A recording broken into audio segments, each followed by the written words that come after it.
ǹjẹ́ ẹ̀ka ni mi mo tún ti dé ọmọ adó fọ́ tilé òtítà lé ni mi ọmọ rẹ̀ rò mọ́ sọ ayére ni mi ọmọ yẹkuyẹku ọ̀gẹ̀dẹ̀ ni mi ọmọ yẹdòyẹdò èyí tó ń fún pin bí ẹ̀gbọ́n òwúlẹ̀ yìí ọmọ yẹnuyẹnu fẹ́ni tí ẹ̀sẹ̀ ń bá mi pàdé fún ìgbà àkọ́kọ́ akandọ́ra okòǹkò ló kọ́ mi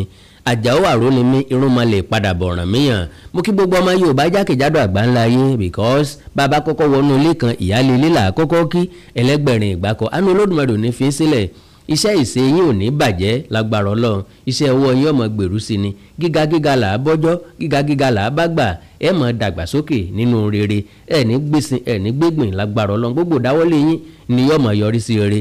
akúùsinmi òpin ọ̀sẹ̀ lágbára Ọlọ́run ọ̀sẹ̀ ayọ̀ náà lápadà bọ́ sí láṣẹ Èdùmàrè náà o àwọn ọmọ wa ti múra láti wọlé òun náà la tún gbọ́ ìròyìn tó ń bá àyàn lọ́kàn jẹ́ wípé ìjọba ìpínlẹ̀ Èkó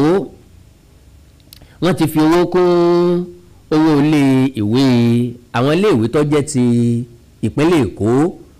báyìí bí báwọn ọmọ wa bá ti wọlé o wọ́n ti increase ẹ̀ from 35,000 naira sí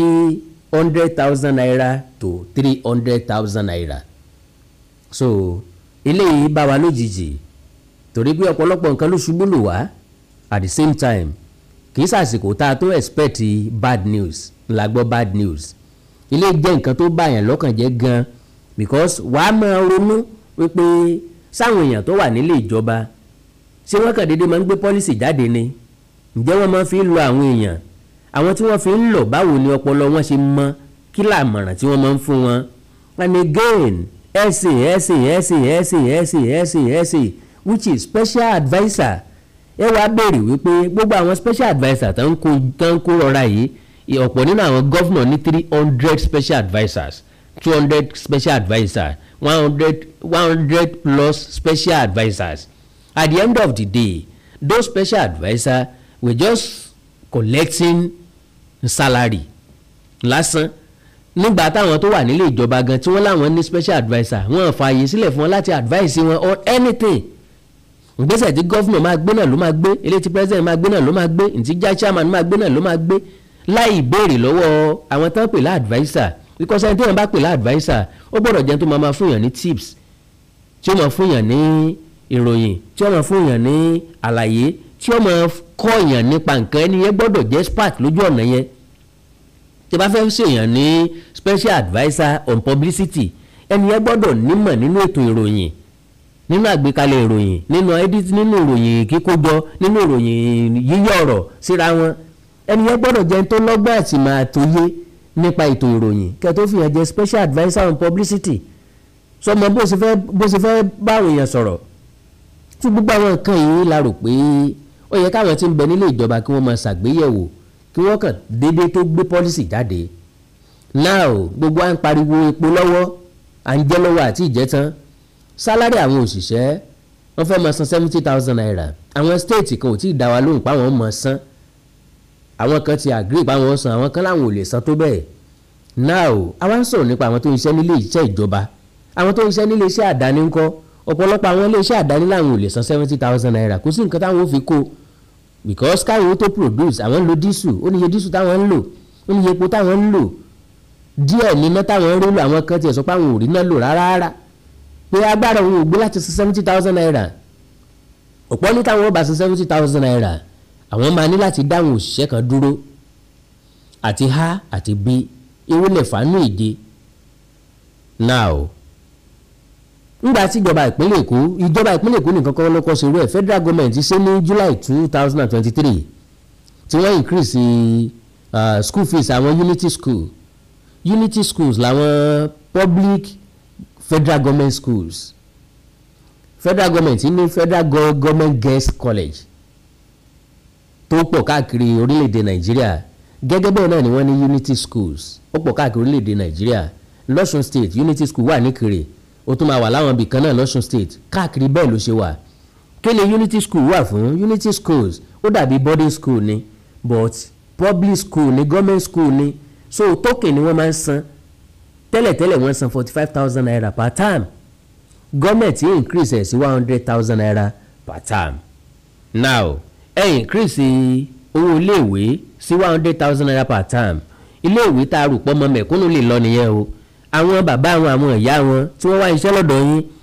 tìpátìkùkù lè fẹ́ fi san 70,000 naira fún tí ì san gan tìpátìkùkù lè fẹ́ fi san 70,000 naira fún per month. Now tá a bá wá ń ṣírò term oṣù mẹ́ta ni term tá a bá fẹ́ tanra wa la máa sọ pé oṣù mẹ́rin táàmù mẹ́ta ló wà nínú ọdún kan oṣù méjìlá ló wà nínú ọdún kan láàrin oṣù mẹ́rin tí wọ́n pín sí kọ́tà àbí tán pín láàrin oṣù mẹ́rin tí wọ́n pín sọ́nà mẹ́ta òun náà lè holiday wà náà ni public holiday wà so ilé ìtàn fi máa lọ school gangan 3 months ni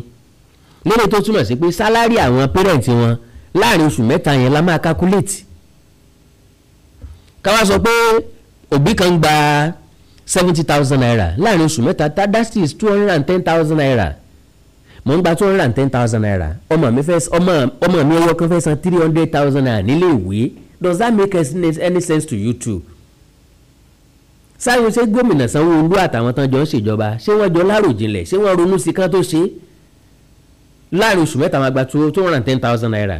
inú ẹ̀ láti jẹun àròsẹ̀ ìfọṣọ àròsẹ̀ ìfọyín àsanwó ilé àwọ̀ mọ́tò àgọ̀kadà àwọn ọmọ ràwé oríṣiríṣi nǹkan náà máa mú lọ léèwé ṣé ẹ̀yin náà rò dáadáa àbí ọkàn wò ó kẹ̀kàn bọ́ gbogbo àwọn ẹ̀yà yẹn lé wa lórí at the same time pé ká kúkú jẹ́ papọ̀ bóyá kí ìṣẹ́ ó lè bá a mú wa dáadáa ká lè bá a sọ pé a fẹ́ kúrò ní Nàìjíríà jíjáde kúrò ní Nàìjíríà ò rọrùn bó bá fẹ́ kúrò ní Nàìjíríà orílẹ̀-èdè wo ló fẹ́ lọ lẹ́nu ọjọ́ mẹ́ta ní fídíò kan fò káàkiri lórí social media àwọn ọmọ Nàìjíríà ti ń bẹ ní Libya obìnrin lásán ni wọ́n in their thousands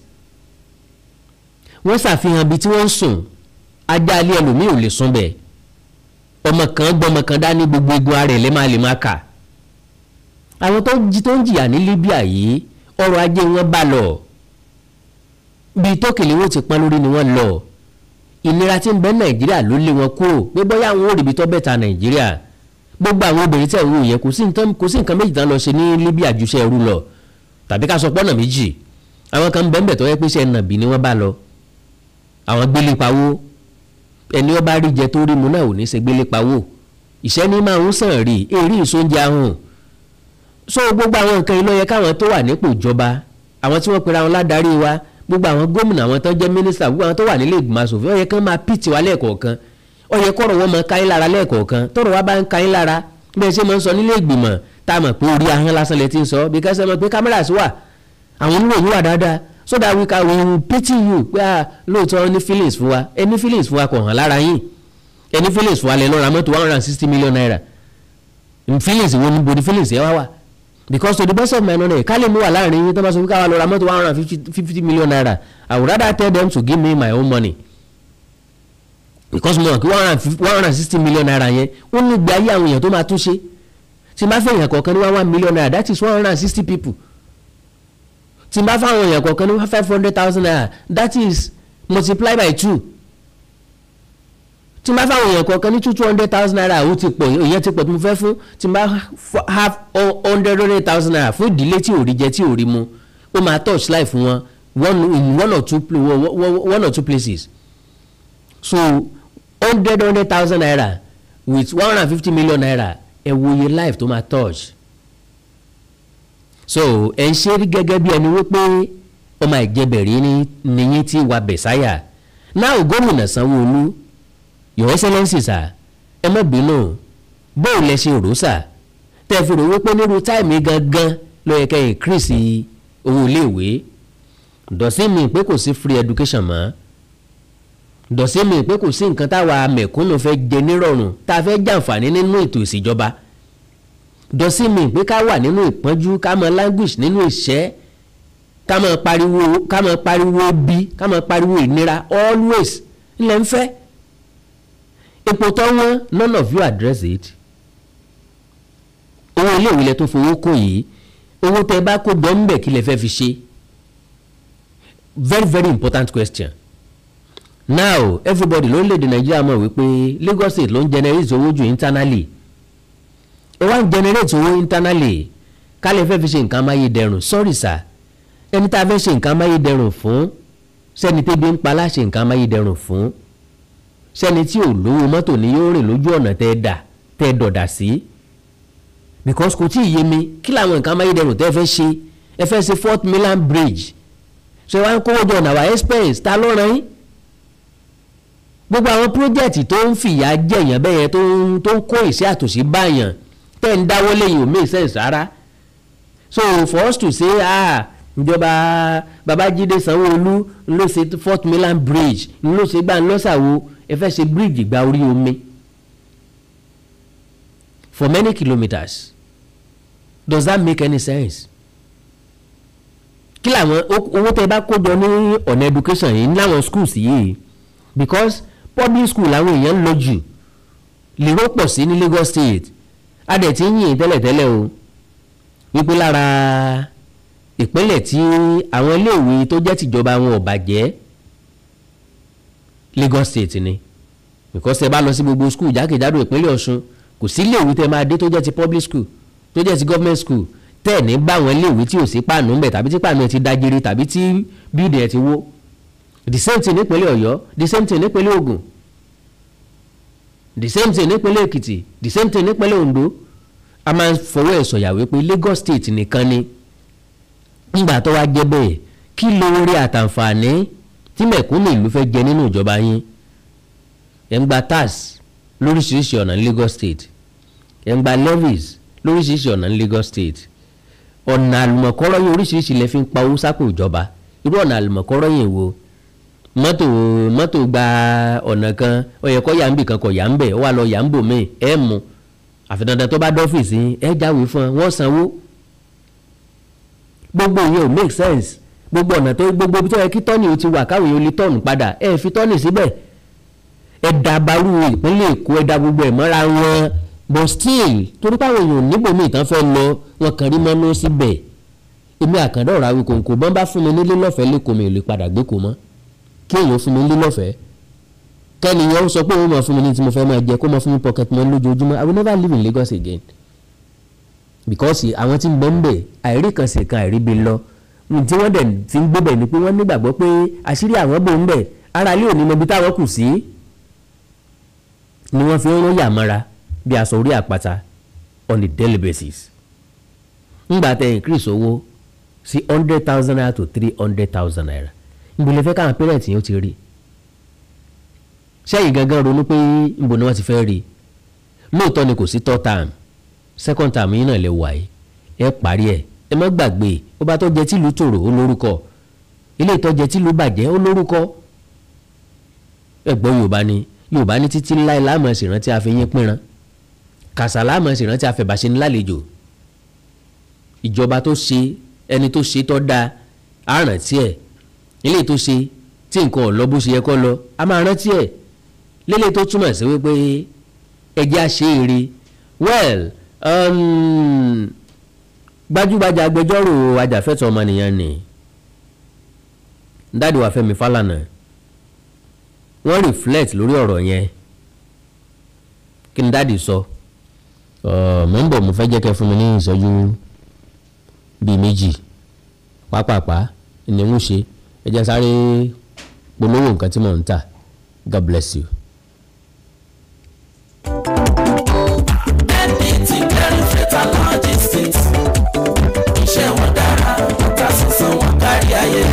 MDT Clearing Freight and Logistics bá a ṣe kárí ayé bẹ́ẹ̀ ni òye iṣẹ́ yé wa cargo services wá dúró tán láti Nàìjíríà a ó bá yín gbé nǹkan ránṣẹ́ sí àwọn èèyàn yín ní Europe UK US Canada Asia lọ bẹ́ẹ̀ gàárì epo pupa ẹ̀gúsí ẹja gbígbẹ ìgbín irú àpọ̀n aṣọ ìlẹ̀kẹ̀ àwọn ìwé tó ṣe pàtàkì àti bẹ́ẹ̀ bẹ́ẹ̀ lọ kò tán síbẹ̀ MDT Clearing Services lékìtìntì àṣẹ tó ń tẹjọba tá a gbà ó mú àwọn èèyàn yàn wá láàyò láti port ọwọ́ kan ní MDT á clear kọ̀ńténà yín jáde fún yín bó ṣe kọ̀ńténà tó kún fún káà lóríṣiríṣi tàbí ohun mìíràn àwọn òṣìṣẹ́ wa kọ̀ lálá professionalism wa kò lẹ́gbẹ́ MDT doorstep delivery service náà ò gbẹ́yìn níbikíbi lágbàáyé àwa gbé ọjà yín fún yín lẹ́nu ọ̀nà yín MDT tún bá ní ìrajà product sourcing ìyẹn ni pé à ń ràn yín lọ́wọ́ láti ra ohun tí ẹ fẹ́ à á sì fi ránṣẹ́ sí yín ní kánmọ́ kóbó ní MDT Clearing Freight and Logistics aka akájú ẹ̀ àtò alẹ́ létò iṣẹ́ wa yàn ó yanjú lówó péréte ẹ máa bọ̀ lórí iléeṣẹ́ MDT ní nọ́mbà 22 Latif Salami Street Ajao Estate Ikeja Lagos a sì tún ní ẹ̀ka káàkiri orílẹ̀-èdè Nàìjíríà ẹ bá wa sọ̀rọ̀ 08182311480 àti 09129074004. bákan náà iléeṣẹ́ MDT lókè òkun wà ní Toronto Canada please call +16472895364 website www.mdtfreights.com. MDT Clearing Freight and Logistics assure delivery. mo kí gbogbo etí tó ń gbọ́ wa nílé mo sì kí gbogbo ojú tó ń wò wá nílé pé ojú tẹ́ fi ń wò wá ò ní fọ́ etí tẹ́ sì fi ń gbọ́ wa ò ní di orúkọ tèmi ni Godwin tí gbogbo ẹ̀yin èèyàn mọ̀ sí ìyá Ìjẹ̀bú gẹ́gẹ́ bí ẹ ṣe mọ̀ ní ìṣe wa wípé ìlera yín òun ló jẹ wá lógún a tún ti dé bí a ṣe ń dé o gbogbo ẹ̀yin tí ẹ ní ìṣòro tó jẹ́ pé ọkùnrin tó dàbí obìnrin nínú ilé ọkùnrin tí ò lè ṣojúṣe ẹ̀ pẹ̀lú ìyàwó ẹ kọ̀ sí iléeṣẹ́ Godwin ẹ̀yin tó jẹ́ pé pépà lẹ máa kà lálẹ́ ẹ máa kà pépà bò ẹ kọ̀ sí wa a ní pákéjì oríṣiríṣi fún yín a ní 3-in-1 a ní 2-in-1 fẹ́yìn ọkùnrin tó lè jẹ́ kẹ́ kó tó máa jẹ́ kẹ́ ṣe bó ṣe yẹ kẹ́ ṣe bákan náà ni ìṣòro tí a ń pè ní arthritis yìí ó ń ṣọkùnrin ó ń ṣobìnrin orúnkún ríro ìbàdí ríro ọrùn ẹsẹ̀ ríro ẹlòmíì ó lè jẹ́ osteoarthritis lónìí ẹlòmíì rheumatoid arthritis ẹlòmíì ìdẹ̀rẹ̀ kò ní lè bẹ̀rẹ̀ mú nǹkan lẹ̀ ẹlòmíì ò lè bẹ̀rẹ̀ kírun ó ṣeé ṣe kó jẹ́ sciatica ni ó ṣeé ṣe kó jẹ́ lumbar spondylosis ni ẹlòmíì ìdẹ̀rẹ̀ arthritis ni tó bá ti di pé ìbàdí ń ro ẹ̀ ò lè bẹ̀rẹ̀ ẹlòmíì orúnkún ríro ẹlòmíì ẹsẹ̀ á máa gbóná ẹlòmíì àpapọ̀ rẹ̀ á máa gbóná ẹlòmíì ẹsẹ̀ á máa gbọ̀n ẹlòmíì ara á máa tá orí á máa tá àpapọ̀ ara á máa tá ẹ kàn sí iléeṣẹ́ Godwin ìyá Ìjẹ̀bú ẹlòmíì ò lè fòjò ọwọ́ ẹ̀ báyìí gbogbo ọwọ́ á máa ró gbogbo ẹ̀yin tẹ́ tí ń lò náà ẹ máa jẹ́rìí sí ẹ kàn sí iléeṣẹ́ Godwin ìyá Ìjẹ̀bú bákan náà ni àwọn èèyàn tó ń tọ̀ ìtọ̀ àtọ̀jù yìí ó ṣeé ṣe kó jẹ́ pé prostate enlargement ni fún ẹ̀yin ọkùnrin tẹ́ ti lé lọ́mọ ogójì ọdún tẹ́ bá ní prostate enlargement ẹ lè máa tọ̀ léraléra ẹlòmíì ò lè rí tọ̀tọ̀ rárá ẹlòmíì ìdẹ̀rẹ̀ tó bá fẹ́ tọ̀ á máa ní ìrora ẹlòmíì ìdẹ̀rẹ̀ kó tó débi tó máa tọ̀ sí tọ̀ ìtì máa jábọ́ ṣùgbọ́n obìnrin ní a máa tọ̀ léraléra kó tó débi tó máa tọ̀ sí tọ̀ ìyá ti máa jábọ́ ó ṣe é ṣe kó jẹ́ weakness of bladder làwọn ní àbí kó jẹ́ infection àbí kó jẹ́ diabetes insipidus tí a mọ̀ sí àtọ̀gbẹ ìyẹn náà lè fà á ká máa tọ̀ púpọ̀ jù ẹ kàn sí iléeṣẹ́ Godwin ìyá Ìjẹ̀bú èyíkéyìí tó lè fà á kẹ́ ẹ máa tọ̀ púpọ̀ jù ara iṣẹ́ wa ni lára iṣẹ́ tèmi jogún látọ̀dọ̀ bàbá mi àtọ̀jú yín gbogbo ẹ̀ ó sì padà sí àyè ẹ̀ bó ṣe tó àti bó ṣe yẹ bákan náà ni àwọn tó ní hepatitis ooru inú ẹ̀dọ̀ ni ṣùgbọ́n tí hepatitis bá ti pẹ́ lára ó lè ba ẹ̀dọ̀ jẹ́ ó lè fà á kéèyàn ní enlarged liver ó dẹ̀ lè fa oríṣiríṣi ìṣòro sí ẹ̀dọ̀ yẹn ẹlòmíì á máa ní àmì bí kínú máa dùn bí kójú máa pọ́n kítọ̀ ẹ̀ máa pọ́n ẹlòmíì dẹ̀ kò ní rámì rárá bóyá lọ ṣàyẹ̀wò wá kàn sọ fún pé ó wà positive ẹ kàn sí wa ẹlòmíì ìdẹ̀rẹ̀ ó lè jẹ́ liver cirrhosis lòun ní èyíkéyìí tí ẹ ó ìbàjẹ́ ẹ kàn sí iléeṣẹ́ Godwin ìyá Ìjẹ̀bú bí mo ṣe sọ̀rọ̀ ẹ̀yin tẹ́ ní prostate ó jẹ́ prostate enlargement ni ó jẹ́ prostate cancer ni ẹ kàn sí wa pẹ̀lú ògbọ́n Ọlọ́run ẹ ní rí bákan náà mọ́ mo ti sọ fún yín gbogbo ìṣòro yòówù kẹ́ni ewé àti gbòǹkan mélé tí àwọn bàbá wa ń lò láyé àtijọ́ tá a ti gbé kalẹ̀ lọ́nà ìgbàlódé tó sì ṣe bẹbẹ lágbára òun là ń lò fún ọmọdé àti àgbà ẹ kàn sí wa ẹ ní kábàámọ̀ pẹ̀ ṣe bẹ́ẹ̀ ẹ̀rọ ìbánisọ̀rọ̀ mi ni 080-330-34777 080-330-34777 ẹ bá wà l'Amẹ́ríkà kí ẹ wà ní Spain kí ẹ wà ní UK ibikíbi tí ẹ bá wà ó jẹ́ Canada ni ó lè jẹ́ Port Harcourt ni ó jẹ́ Abuja ni ibikíbi tí ẹ bá wà ẹ kàn sí iléeṣẹ́ Godwin ìyá Ìjẹ̀bú ẹ bá mi sọ̀rọ̀ lórí WhatsApp ẹ lè pè mí ẹ lè fi voice note lẹ̀ ẹ lè fi message lẹ̀ lórí WhatsApp máa dá yín lóhùn ó ṣètò àti bó ṣe yẹ gbogbo ibi tẹ́ ẹ bá wà lè gbòógì wá máa dé ẹ sì ní kábàámọ̀ pé ẹ kàn sí iléeṣẹ́ Godwin ìyá Ìjẹ̀bú ẹlòmíì apákan ara ẹ̀ á máa kú kí ló fà tápákan ara fi ń kú ẹ kàn sí wa ẹ máa mọ̀ ẹlòmíì ọrùn àdédé máa steve ẹlòmíì àyà ló máa dùn ẹlòmíì ẹ̀gbẹ́ ló máa dùn ẹlòmíì á máa wúkọ́ ó lè wúkọ́ kókó ti wà lẹ́nu ẹ̀ tipẹ́tipẹ́ tí ò sì ní lọ ẹlòmíì ìdẹ̀rẹ̀ ó máa ní ìṣòro àti breathe in oxygen breathe out carbon dioxide àwọn á máa ní ìṣòro á máa ní kàtà gbogbo ìgbà kí ló fà ó ṣeéṣe kó jẹ́ asthma ni ó ṣeéṣe kó jẹ́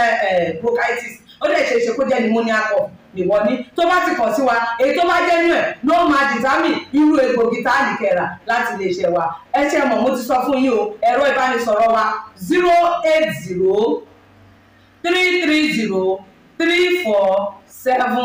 080-330-34777 iléeṣẹ́ Godwin last bus stop yín ni pẹ̀lú agbára Ọlọ́run. Remember, if it is not Godwin, it can never be like Godwin. I used to tell you,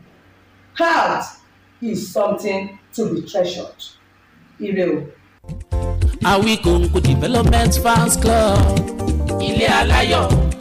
ilé wa. Awikonko Development Fans Club, ilé aláyọ̀,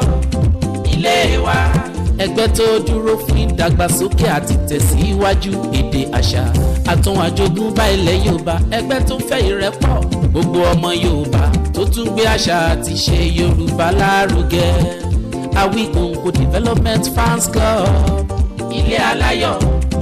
ilé wa. Awikonko Development Fans Club Worldwide, ẹgbẹ́ tí kò rọ̀gbọ̀kú lé ìjọba, ẹgbẹ́ tó dúró fún ìdàgbàsókè àti ìtẹ̀síwájú èdè àṣà àtún àjogúnbá ilẹ̀ Yorùbá pẹ̀lú àtìlẹ́yìn gbajúgbajà pèdèpèdè ní àkàndá ọ̀rọ̀ Awikonko, ẹgbẹ́ tó ń fẹ́ ìrẹ́pọ̀ gbogbo ọmọ Yorùbá, ẹgbẹ́ tó ń gbé àṣà àti ṣe Yorùbá lárugẹ, ẹgbẹ́ tó dúró láti ṣàtìlẹ́yìn tó gbọngbọ́n fún àkàndá ọ̀rọ̀ Awikonko àti àwọn ètò rẹ̀ káàkiri àgbáyé. Àǹfààní wà láti darapọ̀ mọ́ wa, ẹ bá wa sọ̀rọ̀ lórí WhatsApp nìkan, ẹ lè pè wá, ẹ lè send text message tàbí voice note pẹ̀lú àwọn nọ́mbà wọ̀nyí +234 8053270136 tàbí ààrẹ ẹgbẹ́ Adéolú Adékọ́lá lórí +17048912729. Awikonko Development Fans Club Worldwide, ilé aláyọ̀ nílé wa.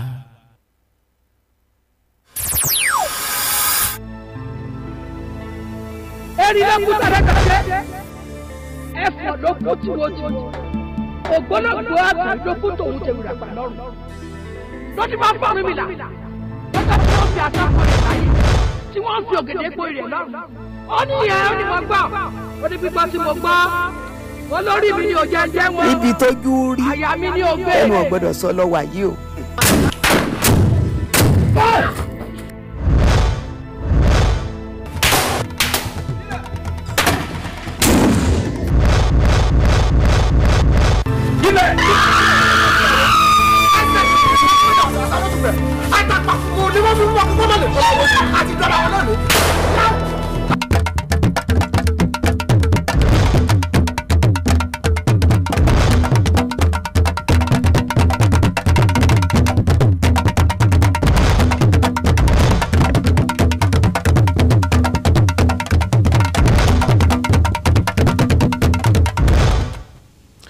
ẹ káàbọ̀ padà gẹ́gẹ́ mo ìsọmọ ní senior advocate of Nigeria SAN barrister Fẹ́mi Fálànà lọ́ọ̀yà Fẹ́mi Fálànà wọ́n ní ọ̀rọ̀ tí gómìnà ìpínlẹ̀ Èkó sọ àbí àyípadà tí ìpínlẹ̀ Èkó láwọn mú bá ilé ẹ̀kọ́ nípa pé káwọn akẹ́kọ̀ọ́ máa san between 100 and 300,000 naira pé ó lòdì sí òfin àwọn ọmọdé and again òfin àwọn ọ̀dọ́ ní ìpínlẹ̀ Èkó gẹ́gẹ́ báyìí sọ wọ́n ní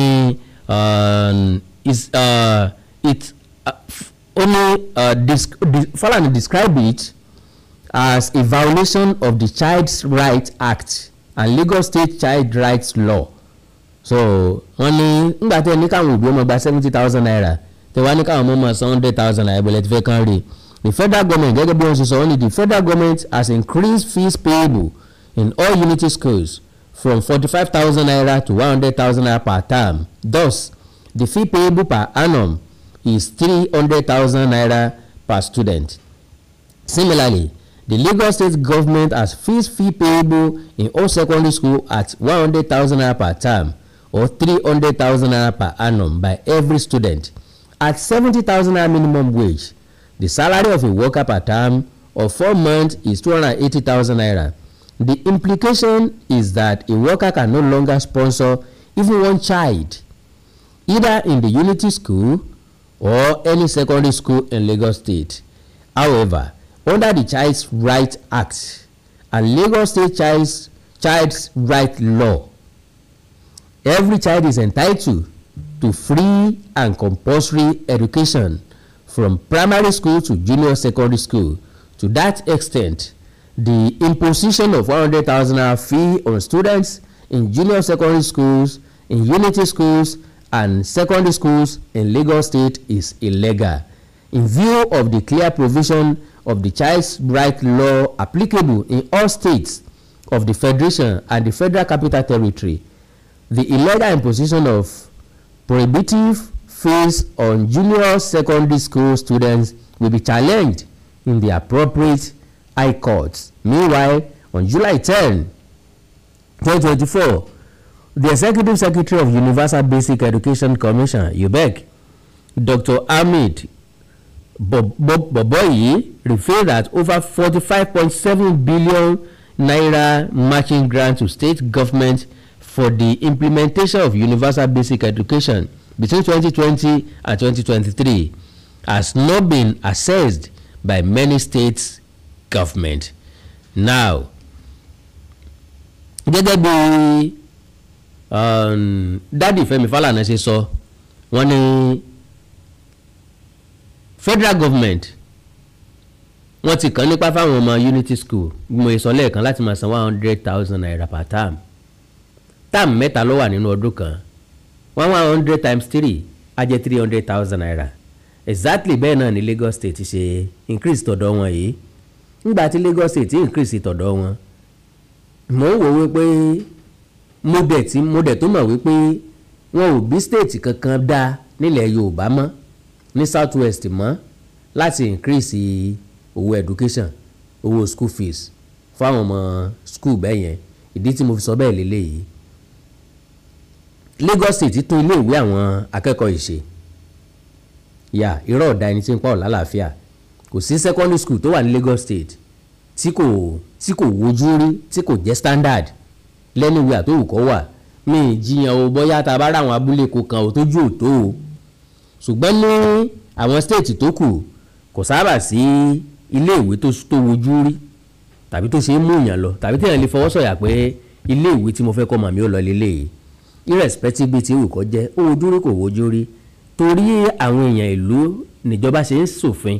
torí àwọn èèyàn ìlú làwọn tí ń bẹ nílé ìjọba ṣe ń ṣèjọba, kì í ṣe lórí ara wọn. Òfin tẹ́ máa mú jáde tí ò ní bá aráàlú lára mu, tí ò ní dé aráàlú lọ́rùn, ẹ má wulẹ̀ ṣe. Iye tẹ́ ń gbà tẹ́lẹ̀ kí lẹ fi ń ṣe 45,000 naira 35,000 naira pẹ̀lú iye ọmọ tó wà ní state government school lẹ́kọ̀ọ́, iye tí wọ́n mọ̀ pasápò ìjọba lọ́dọọdún ó kù ní kèrémí. Kí ni tẹ́ fi ń fún wọn padà? Ìwé lẹ̀ ń fún wọn ni, báírò lẹ̀ ń há fún wọn ni, àbí pẹ́ńsù lẹ̀ ń há fún wọn, textbook lẹ̀ ń fún wọn ni, àbí notebook? Oúnjẹ ẹ̀ẹ̀kan lójúmọ́ lẹ̀ ń fún wọn ni, àbí kí láǹfààní tí wọ́n ń jẹ nínú owó tẹ́ ń gbà lọ́wọ́ wọn? So kí wá láǹfààní tá a fẹ́ jẹ nípa ètò ìṣèjọba ní South West ń bì? Ká má sọ tìpínlẹ̀ míì, ká má sọ ti region míì, because majority yín